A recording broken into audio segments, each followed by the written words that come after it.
Most people assume that if you don't watch football, something is missing, that you're disconnected, that you don't understand passion, loyalty, or excitement. But psychology tells a very different story. People who don't watch football are not less social. They are often selective about where they place their attention. While football is built around collective emotion, noise, and rapid stimulation, some minds are naturally drawn toward quieter forms of engagement. These individuals don't reject excitement.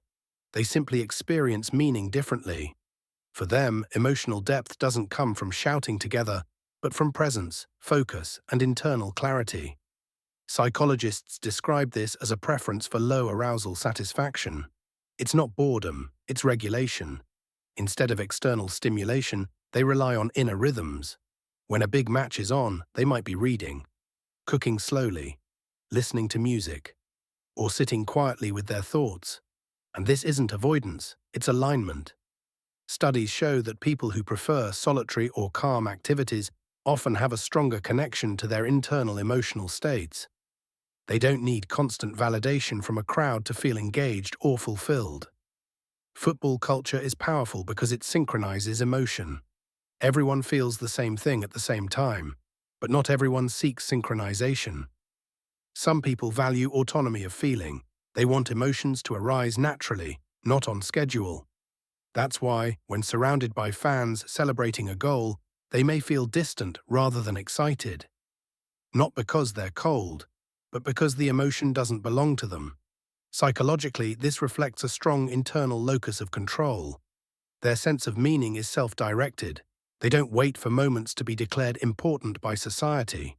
They decide for themselves. When invited to watch a match, they might decline politely and go home instead. Not out of arrogance, not out of judgment, but because solitude feels restorative, not lonely. In fact, research consistently shows that people who are comfortable being alone tend to experience less emotional burnout over time. They conserve energy. They process life in smaller, quieter moments. A cup of coffee at night, rain against the window, a book opened slowly. These moments don't look impressive from the outside, but psychologically they are rich. Another key trait is emotional independence. Football fandom often involves shared identity. Teams become symbols of belonging. But people who don't watch football usually construct identity from personal values, rather than group rituals. They don't need a team to feel connected to themselves. This can sometimes make them seem distant, or even uninterested in others. But internally, they are often deeply observant. They notice tone, atmosphere, subtle changes in mood. While others react loudly, they reflect quietly. And reflection is not passivity, it's processing. Many of these individuals are highly sensitive to overstimulation. Not weak, sensitive. Noise, crowds, and emotional spikes drain them faster. So they choose environments that allow the nervous system to stay balanced.